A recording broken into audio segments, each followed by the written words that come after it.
Hey guys and girls, it's Saturday the 20th of June 2020 and it's a beautiful day on the farm, and today I don't really know what I'm going to do about this, to be honest. I'm trying to grow like a lawn back here.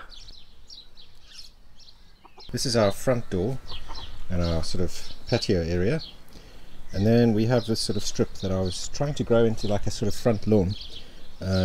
It's covered in wildflowers, which is really great and I love that. But the only problem is we've got some of these sort of weeds coming up now, and I think these are going to get really big if I don't deal with them. So I think I'm going to have to go over them with the mower. I feel really bad though, because these little flowers are lovely. So what I'm going to do is I'm just going to do like a little strip around the house, just go a couple of meters out, and I'll leave the rest of these wildflowers just for the bees and stuff, and also for the chickens.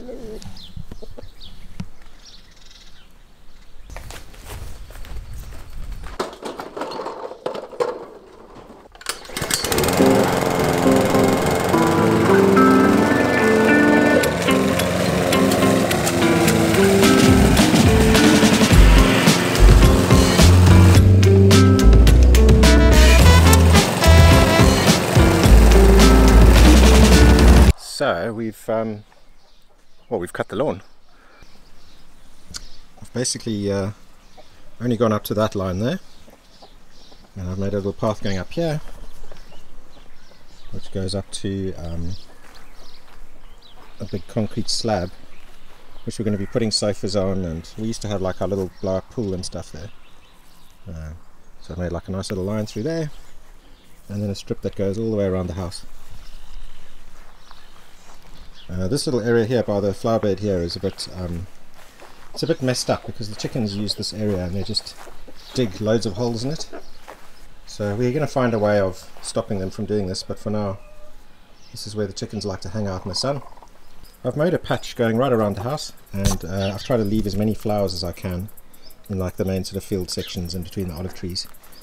Here's just a look from the other angle. As you can see, we've got loads of flowers still, and they've just popped up on their own. And then the strip continues right around the house, or the barn section here. And I've cut the little path going all the way down between the olive trees. That goes down to our bottom field, so that's all been mowed. And I've done the same on the little road on the side here, going down to the bottom field. As you can see, we're all ploughed now and ready for something else, I believe corn. And I've mowed going all the way up here alongside the teenage chickens chicken run, and then where the cars go. Hello chickens! If you've seen the original video from when we first hatched some eggs, these are two of the roosters from that batch. All of the hens have gone to our neighbour, so she needed some new hens for laying eggs, and we've got these two roosters. And then in the background we've got our 9 new hatchlings. So yeah, so we should have some more chickens very soon. We've cut the lawn along here just by the veggie patch, and yeah, the veggies are coming along quite nicely. The corn is getting quite big, and we have some sunflowers, and we have a whole bunch of different melons. So we've got like squashes and melons and things like that. I believe these ones are squashes, it's just a mixture of squash. And over there is a watermelon. And then we have all of Gina's veggies like carrots and leeks, tomatoes. I'm not sure what these ones are. Oh yes, these are ones that were given to us by our neighbour, the one who took the chickens. I'm not sure what they are. I think they're some kind of like a cabbage or something maybe. But yeah, they were in a very bad shape, but they seem to be coming to life now, which is good. And over here you can see we're getting some peppers on our pepper plants, and yeah, we've got tons of lettuce. I believe these are sweet pea, and then we've got like white onions, red onions, garlics. So coming along nicely. And I've mowed all the lawn, continued that strip right around the house. I left a little bit of flowers inside this greenhouse, and yeah, you can see there's the strip going right around. It's nice and clean and clear, and yeah, it looks good. It's like having a fresh haircut. What do you think, Dog Dog? Dog Dog, do you like it? I think he likes it. Here's this concrete slab. I'm just going to go to it quickly. What we want to do is get like, I don't know, like wooden telephone poles or something, you know, that kind of thickness, and build like a pergola over the structure. So I think it's about 5 meters squared, or 5 by 6. Make like a big wooden pergola and put some kind of roofing on the top just to make shade, and put like a brick barbecue here, you know, one of those sort of Portuguese ones that have a nice chimney on it, and put some outdoor sofas and different seating areas. And yeah, I think this will be a lovely area. It's got very nice views.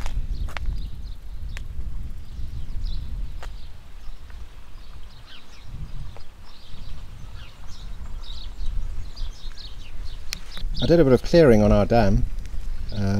I went in there with a kayak the other day. I didn't bring the camera because I wasn't sure if I was going to fall in or not. But basically I've cut away a whole bunch of branches. So now you can see all the way to the back. And yeah, it's work in progress. It was an inflatable kayak, so when I cut the branches down, which were mostly on like the right hand side here, I couldn't take them to shore, so I've had to just sink them into the dam. There's lots of organic waste in there, and it's incredibly deep, so I have no idea how I'm going to get it out. I believe when the dry season is at its peak, at the end of summer, we can get some kind of a digger or something, and they'll come and scrape out all the muck. And then hopefully that'll open up the springs that are feeding this dam a little bit more, and we'll have a higher water level. But it's actually not in bad condition, considering. The water's semi-clear. It doesn't smell or anything. There's definitely fish living in it, and lots of frogs. And I think it's relatively healthy, apart from the fact that there's a lot of plant matter that's being broken down and rotting into the water, which, you know, will bring up like the nitrate level, and yeah, not be particularly healthy for pond life. But it's looking a lot better. I can actually get down there now with the canoe, and I can canoe all the way down to the back, which is good fun. You can see the water levels dropped. This plant here was covered in water. The water was coming back to about here, and now it's receded. And you can see that the irrigation pipe is completely exposed now, whereas that was completely covered before. So I've just come back out the dam. So we're looking at the house and the concrete slab. We've got this field section over here, which has just been ploughed. We have our olive grove over there. We have our bottom field behind those trees back there, and that's got our 2 beehives just on the corner. So the dam is just to the right, just down here, and the house is back in this direction. This is our vineyard stretching up towards the main road. It goes up to where that tree is over there, and then we have our front field. And this view here is the other side of the dam, leading towards the front field. Vineyard, house, olive trees, stretching all the way down to the back field. It's a bit like walking on the moon right now. I think it's going to get ploughed a lot finer than this, because at the moment it's quite difficult to walk on this. This is the back of the dam, going all the way to the front of the dam there. We've got a nice little space here for planting. There is a fence line between this area and the front field. So if you've been following our videos, you've probably seen this field I'm walking on, and you've probably seen it covered in grass that was almost shoulder height. Beautiful flowers and stuff like that. You know, it's a real shame that it's had to be harvested, but it had to be harvested, you know. Grass that tall in this kind of weather just turns yellow, it becomes like straw, and is a fire hazard. It's also worth quite a lot of money to bale it and sell it, so it makes sense. But to see the ground like this is a bit sad, really. So this is the bottom of the vineyard. The vineyard's in a bit of a mess. We need to get a tractor to come through here, basically plough all of the weeds into the ground to make nice organized rows against for the vines. Now we're looking back up, there's the house, vineyard, the back of the dam, and now we're going into the front field. So it's a nice big space, this. It's got our irrigation well and the pump house, and sort of a row of vines, nice big cherry tree, a couple of fruit trees. I'm not sure exactly what type of fruit trees, maybe apple or pear. And yeah, again, this was also full of grass, and now it looks like Mars. I don't know if you can see the fish in there, but there's fish swimming in this well.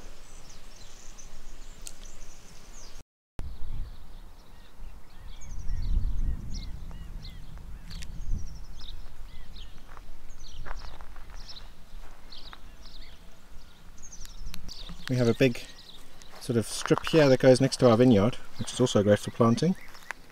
It runs all the way down to where the front field is. It's also all nice and ploughed, ready to go. Such a beautiful day, look at this. Look at the mountain today.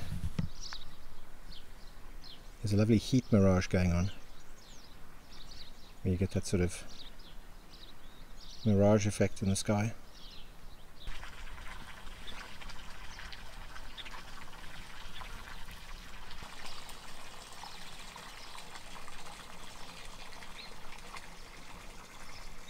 So we parked the cars next to the vegetable patch over here. We went past here earlier. This is where our sort of hatchlings live. We've got this nice little field bit that's been ploughed as well. And yeah, let's just take a walk down to the bottom field. Before we get there, this is our olive grove. And as you can see, there's tons of flowers going through. We've left those there for the bees. And I've just made 2 little paths. I really love these olive trees. Can't wait to get the olives off them. You've probably seen in our other videos that we've had some really bad storms and really bad weather, but we do have olives on the trees, so that's good.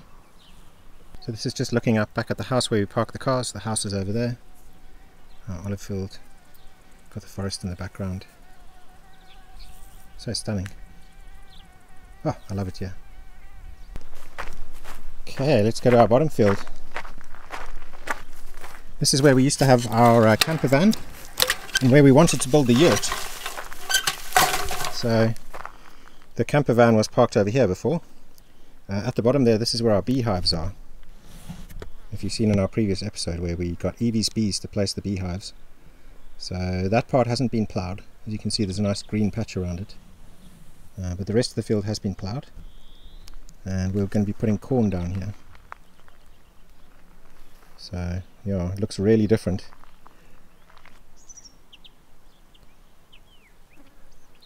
If you've been following our channel for a while, you'll know that we bought a Mongolian yurt like a good couple of months ago, and the plan was that we were going to put this yurt in this field down here, and it was going to have beautiful views of the mountain and stuff behind us.